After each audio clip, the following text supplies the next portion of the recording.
Rocheboine. La parole est à Monsieur Joël Giraud pour les radicaux républicains, démocrates et progressistes et 10 minutes.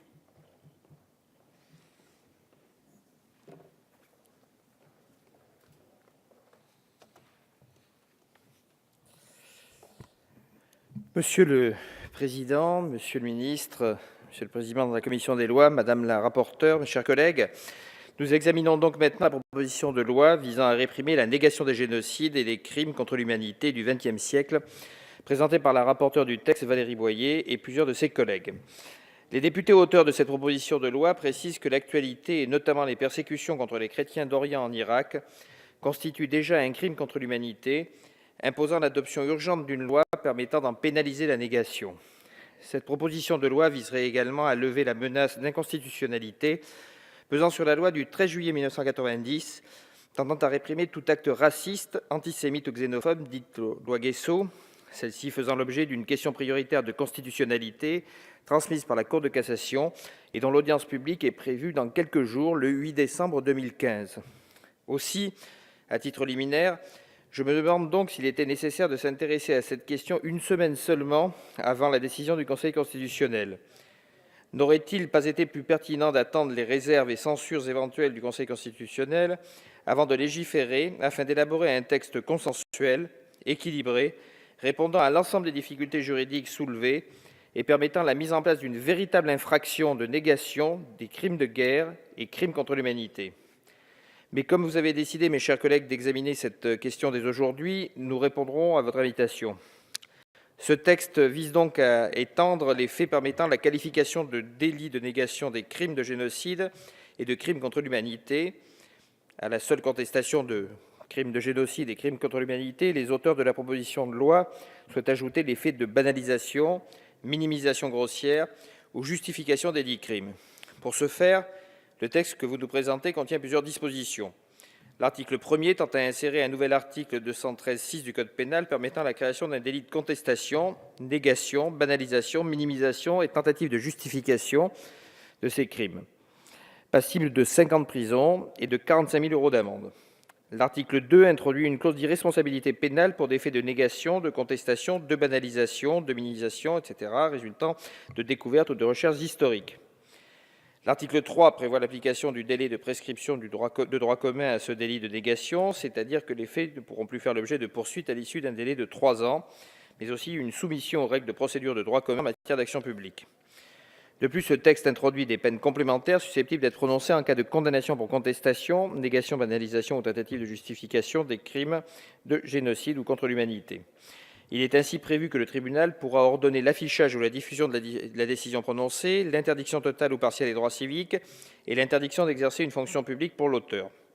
Enfin, l'article 5 vise à l'ajout d'un alinéa à l'article 2.4 du Code de procédure pénale permettant à toute association régulièrement déclarée depuis au moins 5 ans et combattant ces crimes contre l'humanité et de génocide et entretenant la mémoire de ces crimes de pouvoir exercer des droits reconnus à la partie civile.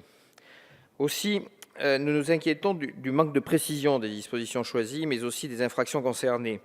Banalisation, minimisation ou justification sont des mots qui sont équivoques, qui laissent place à une marge d'appréciation beaucoup trop importante et ne permettent pas une définition satisfaisante des délits concernés. La condamnation d'un génocide ou d'un crime de guerre est une évidence.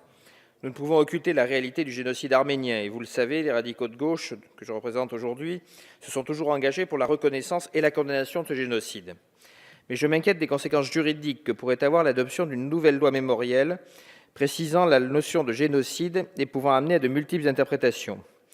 Je valide les propos de la rapporteure Valérie Boyer, à savoir que cette loi n'est pas une loi partisane. Il est de notre responsabilité de condamner des crimes contre l'humanité ou de génocide. Toutefois, il est aussi de notre responsabilité d'adopter un texte opérant. Comme le Conseil constitutionnel l'a estimé, il n'appartient pas au législateur de reconnaître un génocide ou un crime contre l'humanité et le juger lui-même. Le Conseil avait pu préciser qu'il était nécessaire de nous en remettre à une décision ayant autorité de la chose jugée afin de sanctionner les délits de négation de tels crimes de guerre ou de génocide. Aussi, je m'interroge à nouveau sur la pertinence de l'examen de cette proposition de loi cette semaine. De plus, la rapporteure a présenté des amendements la veille au soir de l'examen de la PPL en commission des lois, amendements qui visaient à réécrire intégralement la PPL. Ainsi, l'article 1er, tel que modifié, ne visait plus le code pénal, mais la loi du 29 juillet 1881 sur la liberté de la presse. Les autres amendements visaient à supprimer l'ensemble des autres articles de la proposition de loi, devenus sans objet du fait de la modification de l'article 1er. Ainsi, la nouvelle rédaction proposée par la rapporteure, dont je salue la volonté de dialogue, visait à combler les lacunes de la loi Guessot plutôt qu'à réintroduire de nouvelles infractions complexes. Or, les délais de dépôt n'ayant pu permettre un examen approfondi des dispositifs et impact des nouvelles dispositions proposées, tous les amendements ont été rejetés. Par ces amendements, la volonté de la rapporteure en commission des lois était d'insérer un nouvel article 24 ter à la loi sur la liberté de la presse, prévoyant de punir d'1 an d'emprisonnement et de 45 000 € d'amende ceux qui auraient contesté systématiquement, nié par principe ou tenté de justifier par tous les moyens de diffusion, tous les moyens de l'écrit et tous les moyens de communication par voie électronique l'existence d'un ou plusieurs crimes de génocide ou de crimes contre l'humanité tels que définis dans le code pénal. 2 conditions cumulatives étaient également prévues pour l'application de la peine encourue. Les crimes doivent avoir été reconnus par un traité ou un accord international auquel la France est partie par une décision de justice. Les faits incriminés doivent constituer également une incitation directe ou indirecte à la violence ou à la haine à l'égard des victimes, de leurs ascendants ou descendants, ou porter atteinte à la dignité de ces personnes. La négation, la contestation ou tentative de justification doivent avoir été commis au moyen de preuves ou de témoignages ayant été délibérément mis, altérés ou détruits. Enfin, il est précisé que la juridiction peut ordonner l'affichage ou la diffusion de la décision prononcée. Si cette nouvelle rédaction proposée par la rapporteure est plus intéressante, je m'interroge sur le fait qu'elle réponde réellement à son objectif de renforcer la pénalisation de la négation des génocides et des crimes de guerre, et la menace d'inconstitutionnalité de la sanction d'une telle infraction. Je pense que nous pourrions attendre les conclusions du Conseil constitutionnel avant de légiférer sur ce point.